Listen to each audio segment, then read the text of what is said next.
Hello, class. Professor Mandeville back. Everybody should have received a grade update with your graded quiz 2s in your email. If you haven't checked your email, check it. So today what we want to pick up with in Chapter 31.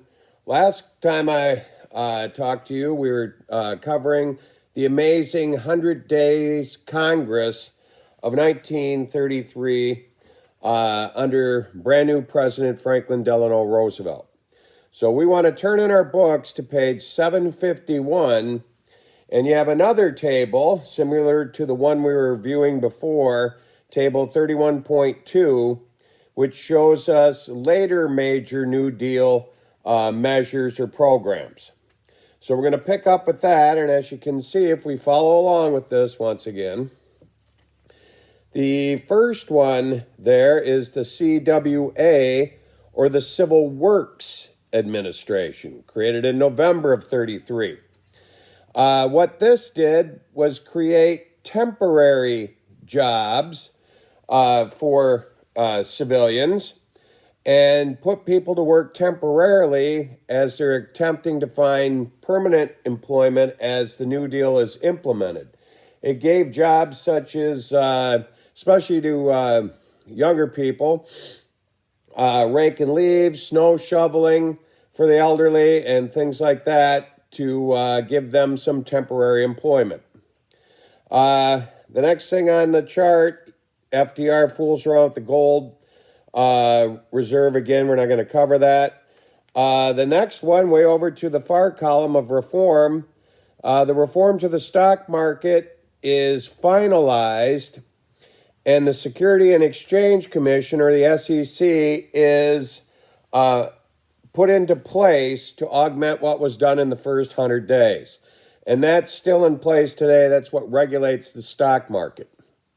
The very next one, the Reciprocal Trade Agreement, was an effort by FDR to solve one of the problems that was a major factor in causing the Depression, the tariffs.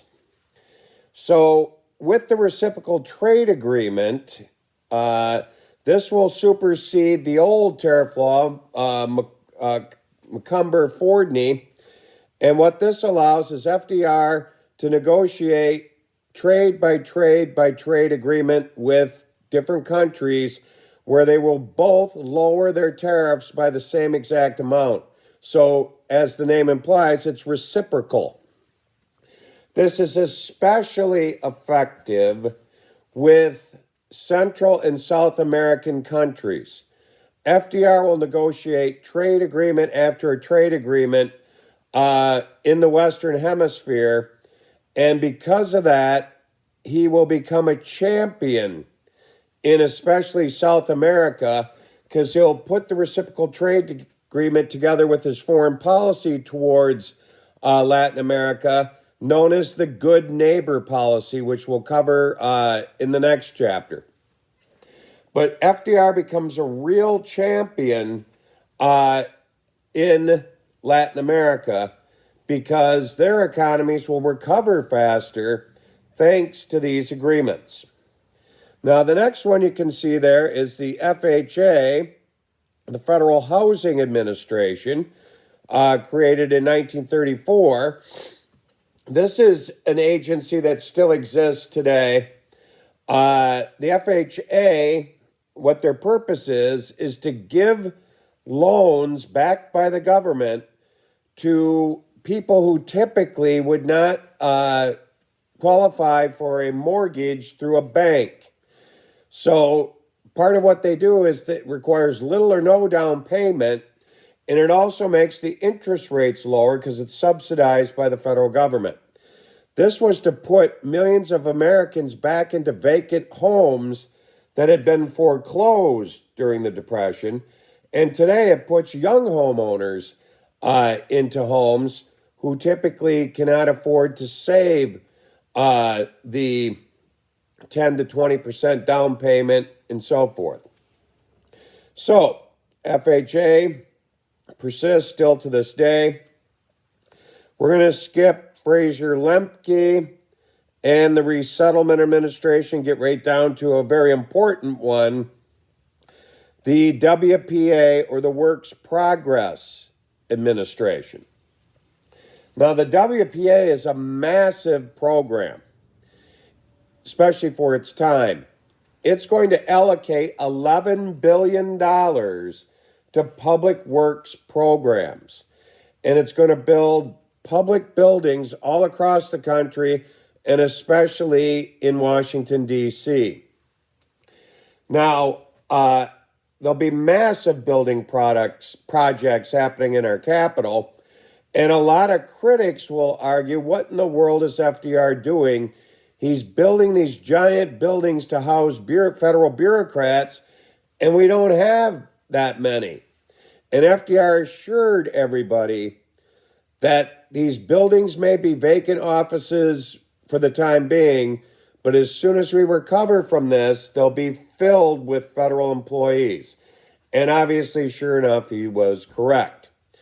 Now, another part of the WPA that is really, really important was something that First Lady Eleanor Roosevelt pushed for, because as I mentioned in the beginning, she's going to be a vital part of FDR's administration, because due to his limited ability to walk and so forth because of his infliction with polio, she will go out around the country and be his ears and eyes, seeing how the programs that up to that point that have been implemented are working, and come up with ideas how to improve them or improve future ones.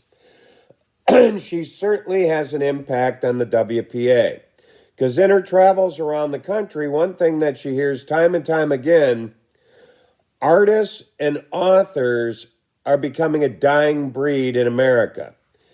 They have no way to sell their artwork or get contracts to write books, because nobody has money for that in this period.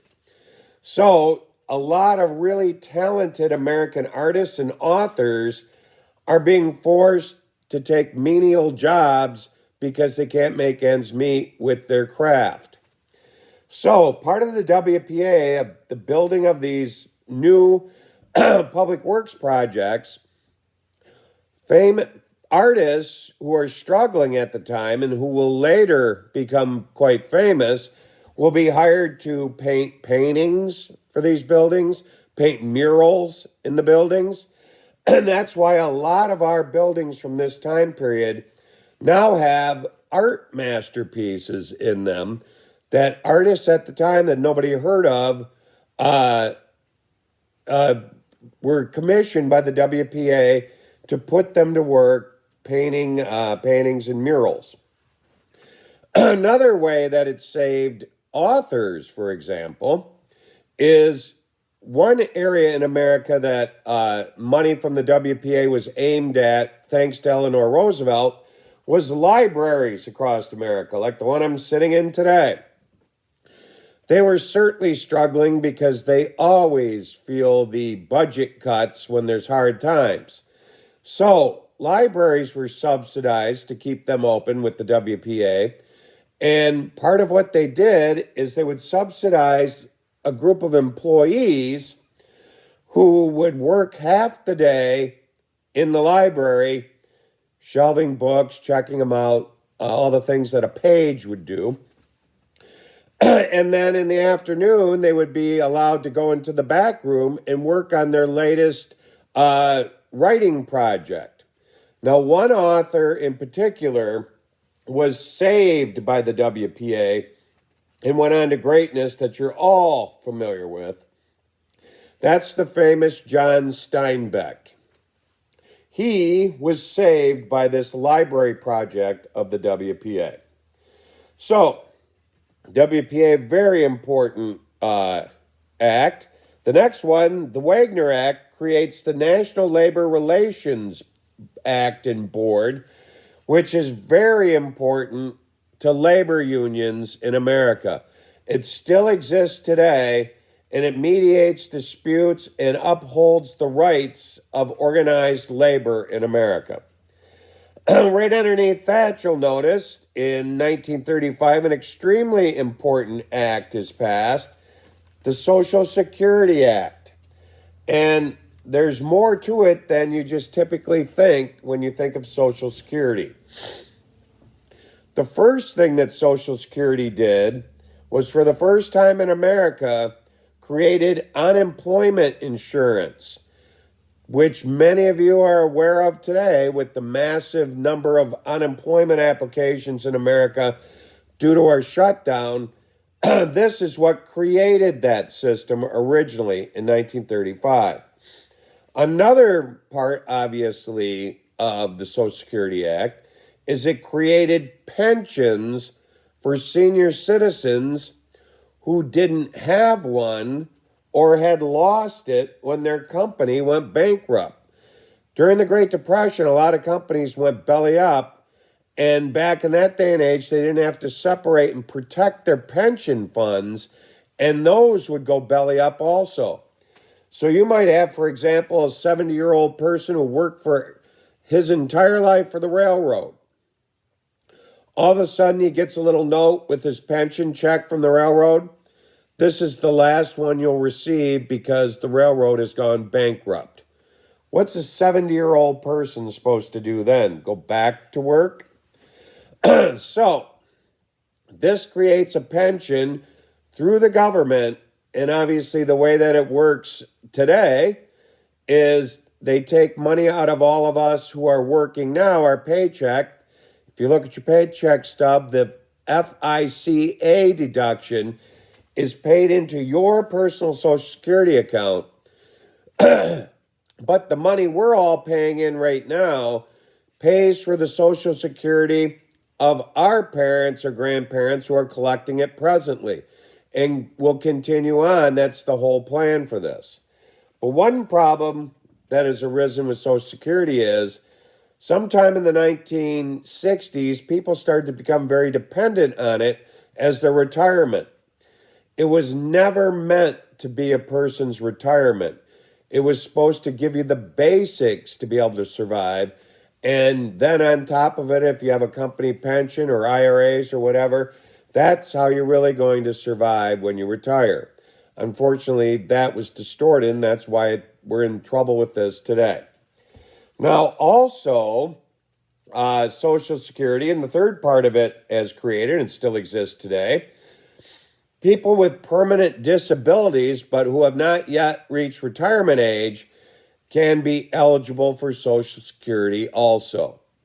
Obviously, they have to go through a detailed application process, but this is to allow them to have money to live on because they can no longer, due to their disabilities, perform the work that perhaps they did in the past.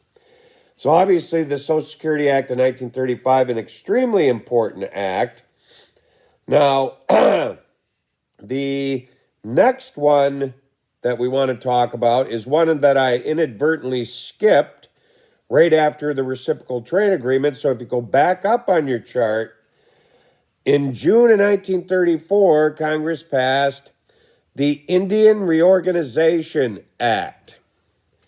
That's the act that will reestablish reservations in America for Native Americans, which had been dismantled and eliminated by the Dawes Act. By this point, it's determined the Dawes Act was a complete failure. Many of the people that got their land plots due to that were failed farmers. And now we're starving and struggling.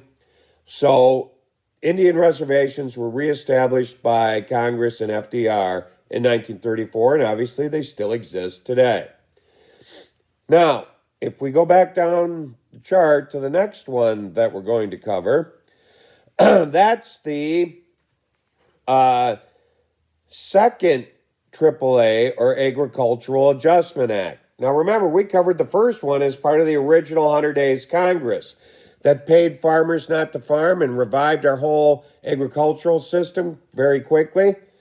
This is one of the acts that the highly conservative Supreme Court appointed by Harding and Coolidge basically will rule unconstitutional because the Supreme Court is basically living in the past. So they had to completely reorganize it and pass a second one that would meet the muster of constitutionality according to the Supreme Court. Now, we're going to talk about FDR's proposal for the court here in a few minutes. Now, finally, a couple more here to cover. Fair Labor Standards Act is associated with the Wagner Act, and it's the one that creates the federal minimum wage universally and establishes work hours for different jobs and the whole concept of overtime.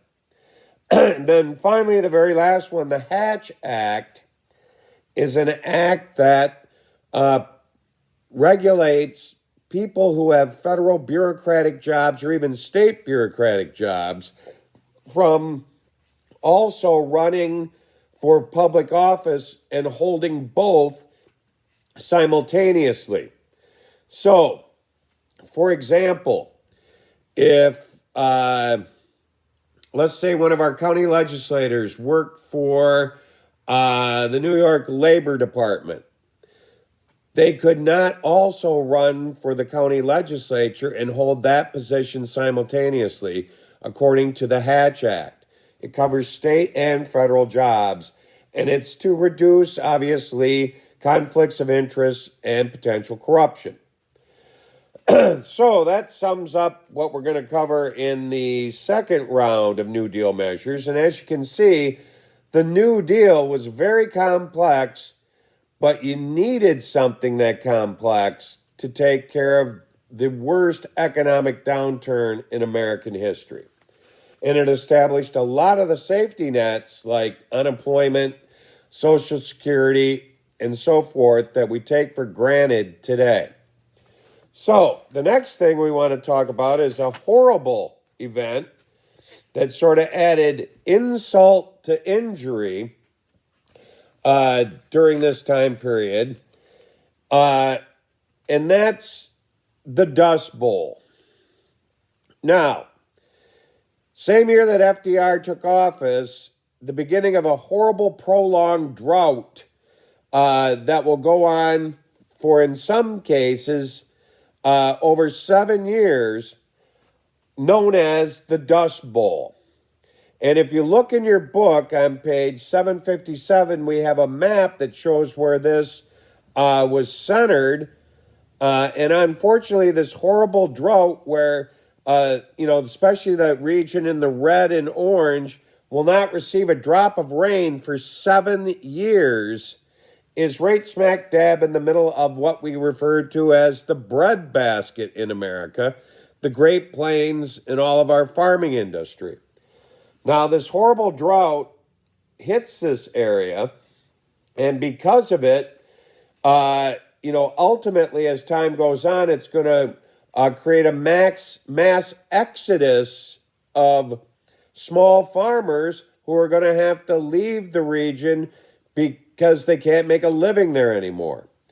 And, farmers, when this first begins, obviously, they're a hardy lot. There's no rain in 1933. Well, they figure that's a blip. And in the future, there'll be rain. So the next spring, they plant crops again, hoping for the best. No rain another year. The crops fail. They can only do this for so many years. And what's going to happen here is over 350,000 people will leave areas of Oklahoma, the panhandle of Oklahoma into Texas and Kansas.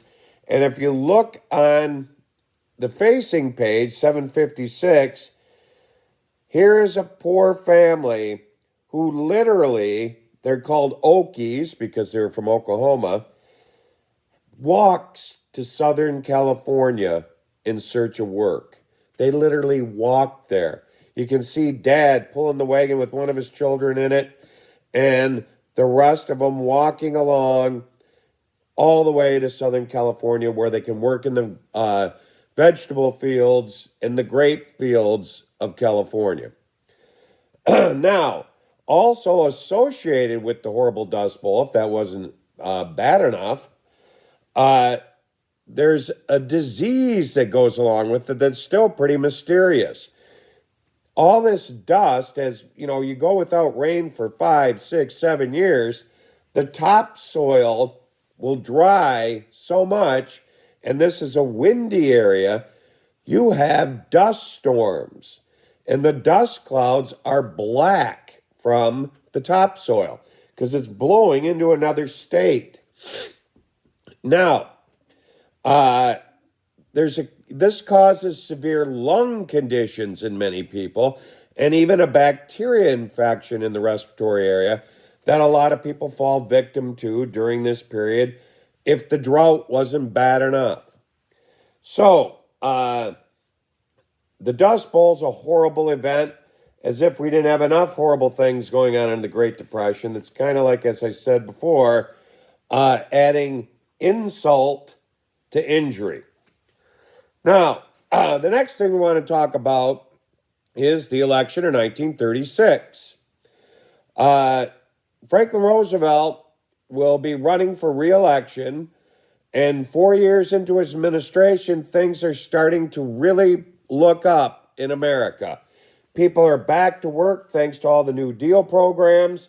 The economy is starting to recover, and FDR is as popular as he'll ever be. In fact, his nickname becomes, quote unquote, the champ. So he'll run for re-election. The Republicans will have a hard time fielding a candidate to run against him because he's so popular. So the person they end up with is Alfred Landon from the state of Kansas, commonly known as Elf. In this election, it'll be a huge landslide victory, no doubt, for FDR. He'll receive almost 28 million votes to Elf Landon's 16.5 million. And also, because of FDR's popularity, he'll have very long, as they're known, presidential coattails. And the Democrats, known as the New Deal Democrats now, will win a 2/3 majority in both the House and the Senate. Now, obviously, that doesn't happen very often in American history. To have one party firmly controlling everything up to the point of a 2/3 majority in both houses. So, the next thing we want to talk about with FDR is what he's going to threaten to do about the Supreme Court. Now, as I mentioned before, one example of them ruling a New Deal program unconstitutional was the AAA, or Agricultural Adjustment Act. Now, there are 6 other New Deal programs that are challenged to the court and are ruled unconstitutional also. And this is really starting to make Franklin Roosevelt mad. It's like just as soon as a program is up and running, doing what they anticipated would do, like the AAA, the Supreme Court pulls the rug out from under it and rules it unconstitutional, and it's back to the drawing board. So FDR comes up with this highly controversial court packing plan.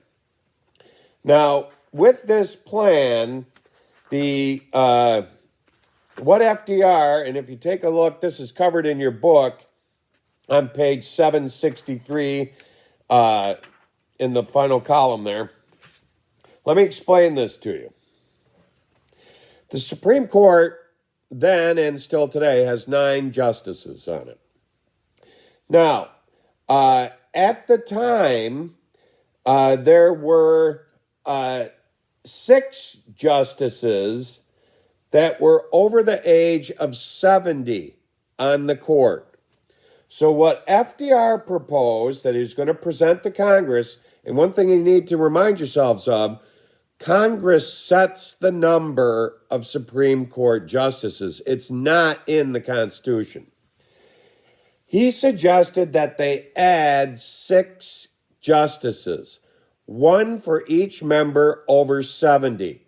His sort of flimsy line of logic here was those 70-plus-year-olds were getting up there. The work was maybe too taxing for them.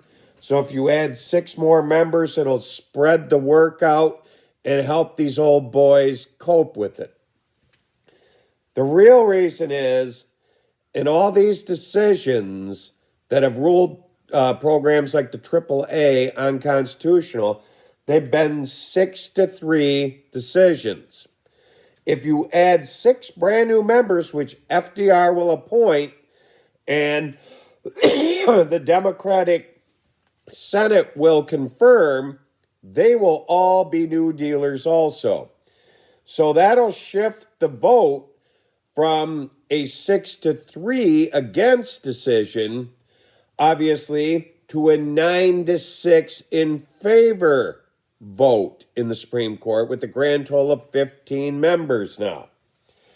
So he proposes this, and it's highly controversial because it's seen as one branch of government, the executive branch, using the legislative branch to manipulate the third branch, the judicial branch.